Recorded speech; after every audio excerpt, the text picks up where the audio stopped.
mundo está em guerra por causa do petróleo.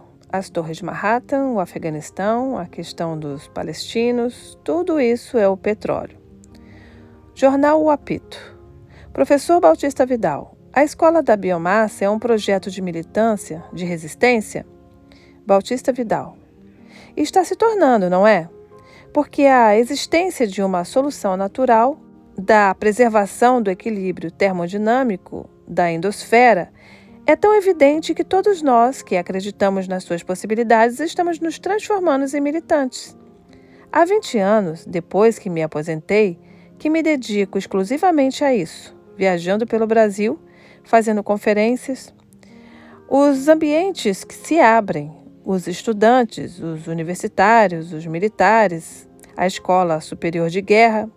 Ontem falei em São Paulo para 500 empresários e, claro, correntes fortíssimas da vida das pessoas estão tomando consciência disso. Entretanto, as estruturas do poder não tomam o menor conhecimento do assunto. E a coisa fica muito feia, não é? O mundo está em guerra por causa do petróleo. As torres de Manhattan, o Afeganistão, a questão dos palestinos, tudo isso é petróleo. O Apito. E o Iraque. Bautista Vidal. Sim, o Iraque. O Apito. O senhor esteve há pouco tempo no Iraque, não é? Bautista Vidal. Estive. O Apito. E o que andou fazendo por lá? Com Saddam? Bautista Vidal. Lá tem um instituto chamado o Instituto dos Sábios, que tem 1.200 anos de idade. Este instituto promoveu lá um debate sobre a globalização. Convidaram personalidades do mundo inteiro e me convidaram.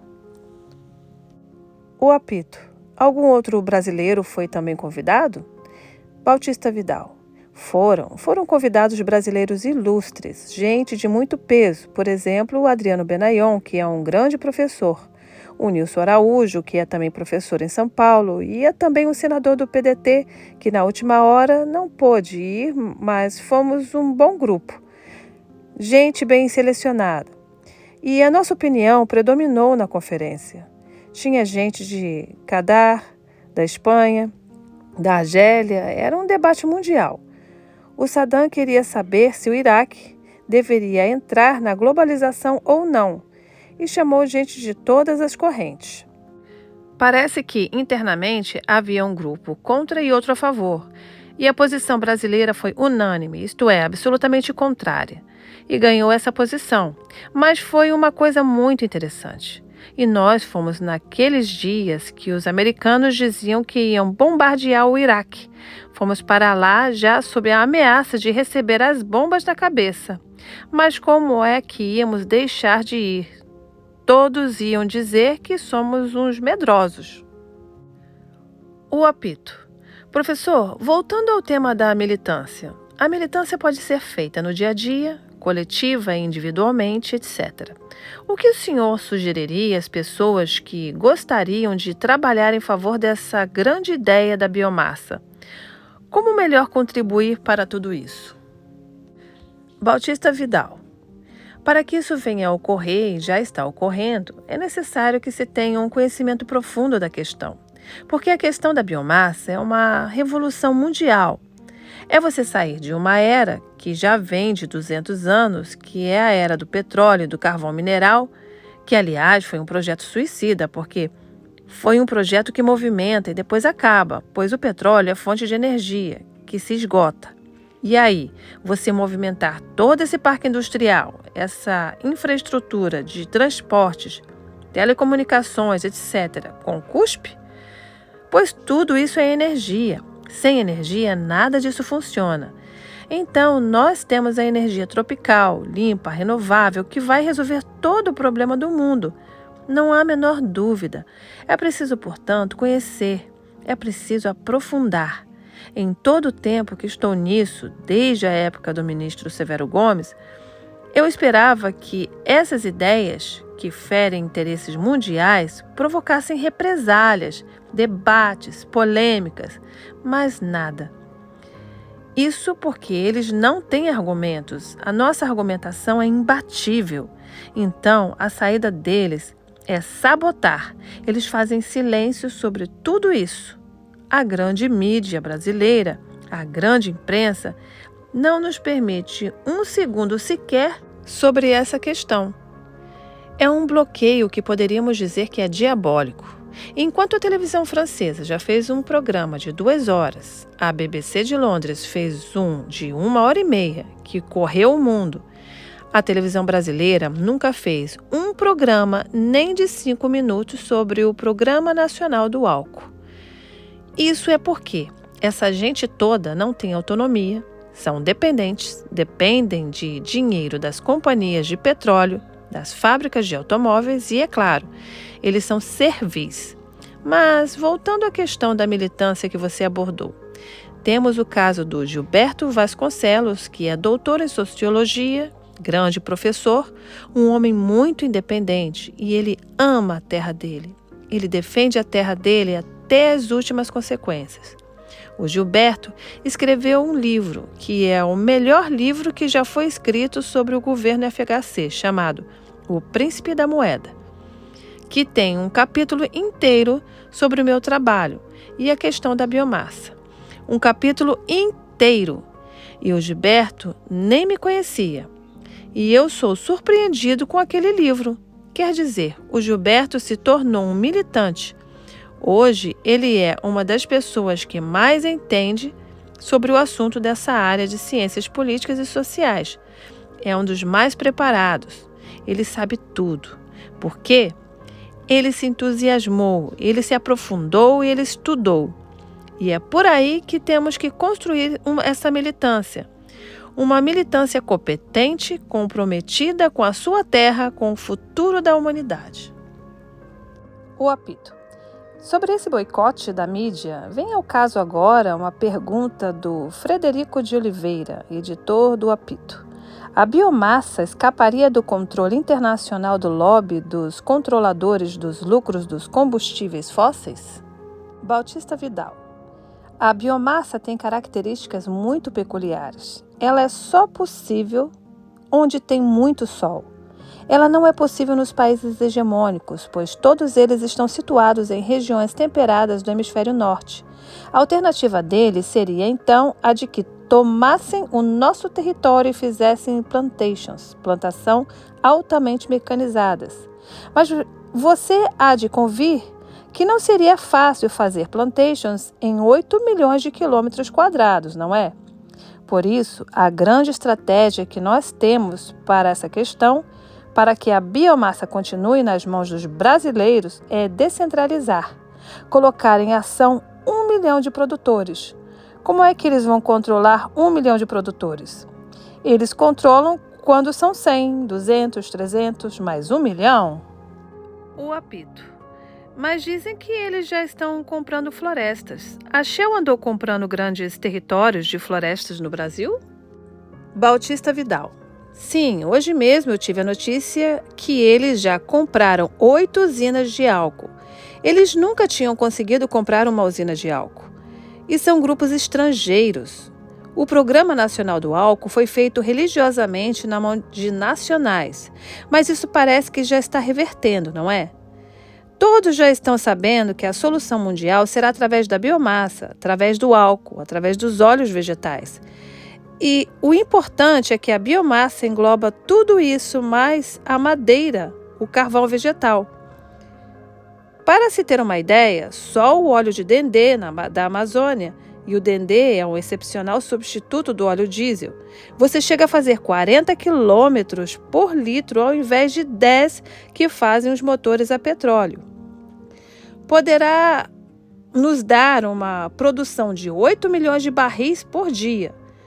De óleo de dendê, 8 milhões. Isso é a produção de petróleo da Arábia Saudita. Então, você de repente torna o Brasil a maior potência energética do mundo somente produzindo óleo de dendê da Amazônia. O apito. E o senhor concorda com essa entrada de estrangeiros no projeto da biomassa? Bautista Vidal. Não, de jeito nenhum.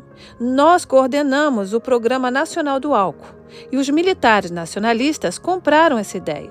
Foi só no governo do general Figueiredo que começaram a pensar em entregar a grupos externos. A Volkswagen queria comprar usinas, fazer usinas. A BASF da Alemanha. Mas aí esses militares interviram e disseram: não, isso aqui é área estratégica. Claro que, quando estávamos no ministério, isso não era admissível. Mas agora, com esse governo entreguista, serviçal aos interesses externos, eles entregaram o Brasil, entregaram o nosso patrimônio, entregaram a Vale do Rio Doce, a Uzi Minas, a Embraer, a Embratel. Esse é um bando de delinquentes e, futuramente, haverão de pagar caro o mal que fizeram ao Brasil. Eles são entreguistas, têm a mente colonizada. E é claro que isso compromete a nossa vida, a vida dos brasileiros e o futuro da juventude, dos nossos filhos. Eles estão entregando o futuro dos nossos filhos a grupos externos que não têm nenhum compromisso com o nosso país. E estamos perdendo não somente a qualidade de vida, mas também a dignidade humana. O homem, para manter uma vida digna, tem de ser independente, tem de ser justo. E um serviçal nunca é independente, nem justo. Ele é o que é, um serviçal, um puxa-saco. O apito. Agora uma questão colocada pelo Gilberto Vasconcelos. Alienação tecnológica, natureza pródiga versus pouca tecnologia. Esse eterno complexo de inferioridade das nossas elites. Como o senhor vê essa questão? Bautista Vidal. Olha, eu tive que enfrentar esse problema no Brasil de frente. Eu fui 3 vezes secretário de Tecnologia do Brasil em nível federal. É que há um grande desconhecimento sobre o que é tecnologia. Um sujeito analfabeto, digamos assim, nessa questão, ele acredita que tecnologia é coisa criada por um povo louro de olhos azuis. Frescura, não é? Não é nada disso. Tecnologia é a agregação dos fatores abundantes na região onde se está produzindo. Por exemplo, o Brasil tem 98% do nióbio do mundo. Então, o lugar mais adequado de se utilizar a tecnologia do nióbio é o Brasil. Porque nenhum outro país vai querer entrar no risco de desenvolver uma tecnologia tendo como base um mineral que um país só detém quase toda a sua reserva mundial. O Brasil tem um potencial de combustíveis renováveis que, além de renováveis, são limpos para abastecer o mundo com energia sólida, líquida e gasosa. Entretanto, os pacotes tecnológicos que nos são impostos obrigam-nos a usar as formas sujas de energia. O que existe, além de grande confusão, é muita má-fé, pois nós temos uma grande abundância de fontes de riqueza e de poder. Na realidade, a grande fonte de poder é a energia. Então, nós somos uma superpotência energética desse planeta.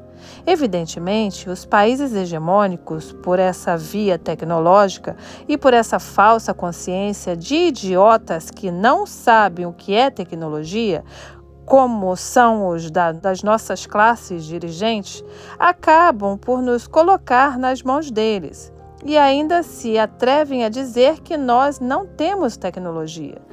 Como que nós não temos tecnologia? O período em que eu fui secretário de tecnologia no Brasil foi o período em que nós saímos desse modelo de dependência, que foi um modelo trazido pela CEPAL, quer dizer, foi a CEPAL quem impôs essa situação de dependência. Mas, na época, nós não levamos em conta esse modelo e passamos a resolver os nossos problemas. E o que fizemos foi caminhar na direção das energias nossas renováveis e limpas, o Programa Nacional do Álcool. E nos tornamos o único país do mundo que possui uma solução de energia muito superior à do petróleo. Claro que o americano nunca poderá ter isso, porque eles não têm sol. E isso é lógico, porque ninguém é maluco de usar tecnologia de coisas que não possui. Então, nessa questão de energias renováveis e limpas, nós somos a nação mais desenvolvida tecnologicamente do mundo. Nós temos o maior instituto de tecnologia do álcool do mundo. Vem americano, japonês, alemão, tudo para aprender. Mas eles, não tendo sol, não podem aplicar lá.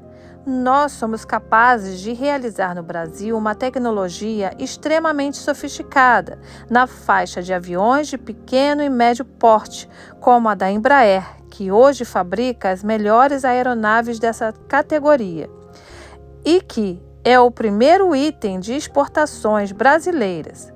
Nós, hoje, exportamos aeronaves para o mundo inteiro, inclusive para os Estados Unidos, com tecnologia altamente desenvolvida e nacional. Nós também conseguimos desenvolver uma tecnologia de prospecção de petróleo em grandes profundidades marítimas. Você já imaginou um lugar como 2.000 metros de água, com aquelas correntes submarinas gigantescas, onde o homem nunca chega? Tudo tem de ser feito por robôs, por automação? Pois a Petrobras é a única empresa do mundo que detém essa tecnologia. Nenhum outro lugar tem. O meu último livro, com o Gilberto, Petrobras, um clarão na história, prova isto. Porque a Petrobras é a melhor empresa de petróleo. É a única que é capaz de realizar prospecção em grandes profundidades marítimas. A Shell, a Esso, nenhuma dessas tem. Então, como é que nós não dominamos a tecnologia? Dominamos a tecnologia da aeronáutica, dominamos a tecnologia do petróleo, dominamos a da energia. Como é que não dominamos a tecnologia? O que acontece é que a classe dirigente brasileira servil que não utiliza a inteligência brasileira, que impede a inteligência brasileira de ser aplicada, fica numa dependência vergonhosa de tecnologias porcas e ineficientes. Essa é uma mitologia completamente falsa e que não bate com qualquer realidade. Eu não levei nem 5 minutos para botá-la por terra, não é? O apito. Vem agora uma questão colocada pelo José Sete, cineasta e colunista do Apito. Ele pergunta o seguinte: em que nível de preço deve chegar o petróleo brasileiro para que ele viabilize o álcool, se o grande argumento é que ele sempre foi mais caro para o governo que a velha tradicional gasolina? Bautista Vidal. Isso aí é uma tremenda mentira, ouviu? Queira me desculpar. Isso faz parte da ignorância geral sobre a questão, sem estar desmerecendo quem fez a pergunta. Repare, vou lhe fazer a seguinte pergunta. O que você acha que é mais caro? Plantar um pé de dendê? Nem precisa plantar, porque já está lá, que leva 4 anos para crescer e fica 40 anos produzindo. Você pega o coquinho, esmaga o coquinho, tira o óleo, filtra num filtro de papel daqueles de fazer o café e já está pronto. Bota no motor e ele faz 40 quilômetros com 1 litro. É mais caro fazer isso ou ir buscar petróleo a grandes profundidades no fundo do mar, a 2.000 metros de profundidade, depois furar outros 2.000 metros e equipamentos e isso e aquilo? Só um idiota vai dizer que é mais caro, não é? O que há uma tremenda picaretagem através das taxas de câmbio, que é uma taxa arbitrária e é uma arbitrariedade. Você torna qualquer coisa viável ou inviável através da taxa de câmbio. Há também os juros.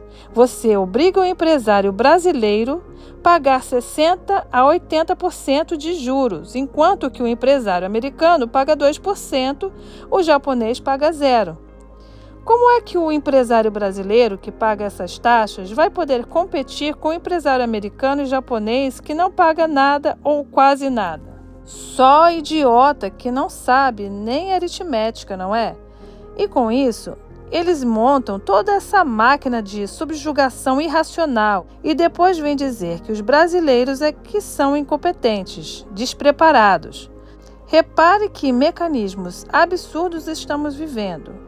E o governo, os ministros, as autoridades brasileiras participam desse jogo contra o país, Quem é que manda hoje no país?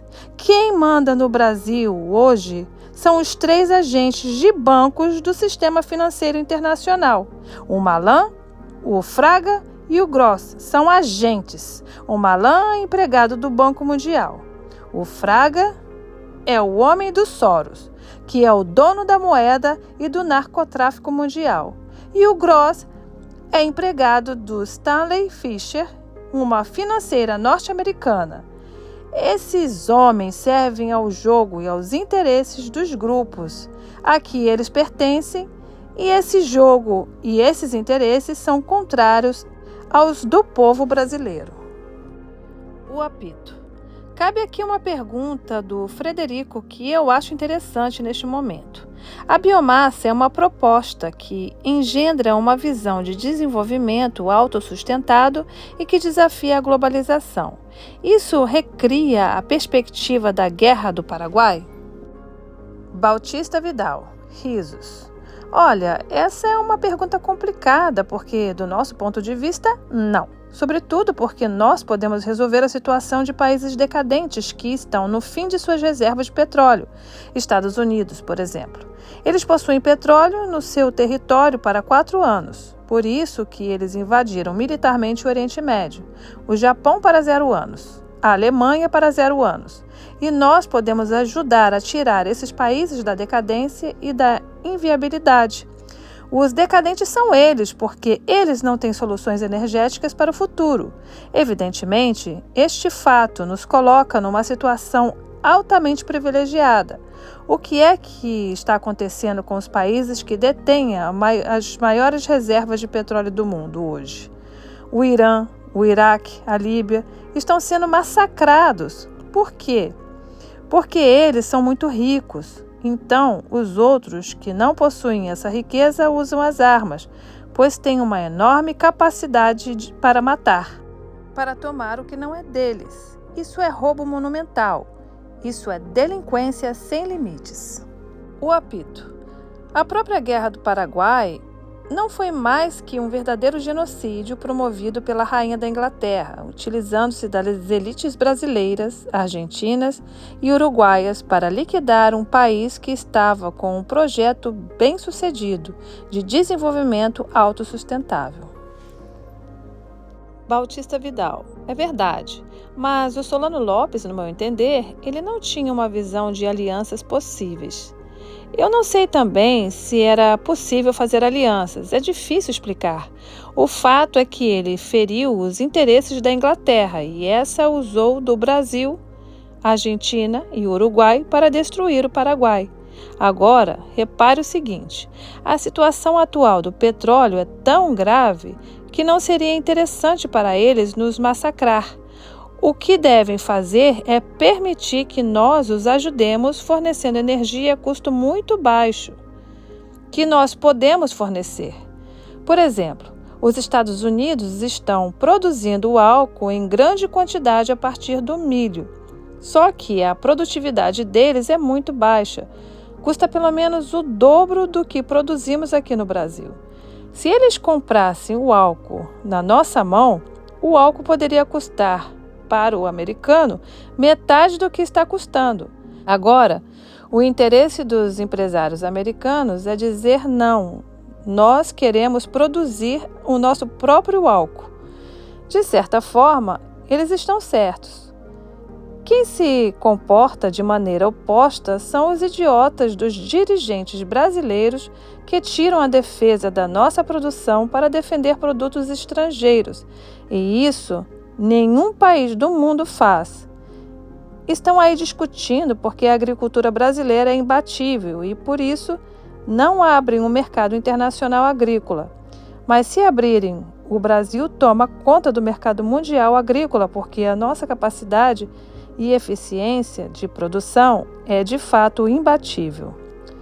Como é que a Europa vai competir com o Brasil? Como é que os Estados Unidos vão competir com o Brasil? Aí eles colocam sobretaxas, como no caso da laranja, como no caso do álcool, como no caso do açúcar, e sobretaxa sobre sobretaxa. Com isso, eles garantem a produção deles, e eu acho que eles estão certos. Nós tínhamos que defender o nosso lado, porque não procuramos promover o nosso desenvolvimento por iniciativas que eles nunca vão poder oferecer resistência. Eles não vão abrir mão de defender suas produções. Por que nós não pegamos os nossos 53 milhões de brasileiros que vivem na miséria e colocamos todos eles no mercado? Você tem um mercado de 53 milhões de pessoas que hoje não consomem nada. Então, nós íamos crescer 20 anos acima do crescimento da China, só com esse mercado interno. Olha que projeto fantástico! É lamentável que nenhum candidato à presidência da República pense nessas coisas. O apito. Nisso vem na mosca uma pergunta colocada pelo Gilberto Vasconcelos. A política nacional, hoje, sucessão presidencial e a escola biomassa. A biomassa tem alguma chance de poder nesse quadro sucessório? Bautista Vidal. Olha, eu vou te dizer uma coisa muito séria, muito grave, mas é fruto de uma convicção que foi amadurecendo em mim ao longo do tempo. A chamada política, faz aspas com os dedos, não é política coisa alguma, é banditismo. O sistema político está podre. Ele não tem projeto, ele não tem alternativa, ele não tem defesa. Você veja o seguinte: os dois últimos presidentes, Fernando Henrique e Collor, fizeram questão de não debater suas ideias. Isso porque eles não tinham ideias. Apesar de que o debate na televisão é uma vergonha. O senhor tem 2 minutos para dizer o seu programa para o país. Quer dizer, só um idiota faz uma pergunta dessas. Foi assim que as televisões brasileiras trataram os candidatos. Mas os 2 que ganharam nem sequer foram lá. O que mostra a degradação, a desvinculação dessas pessoas com a opinião pública. Fim da primeira parte da entrevista.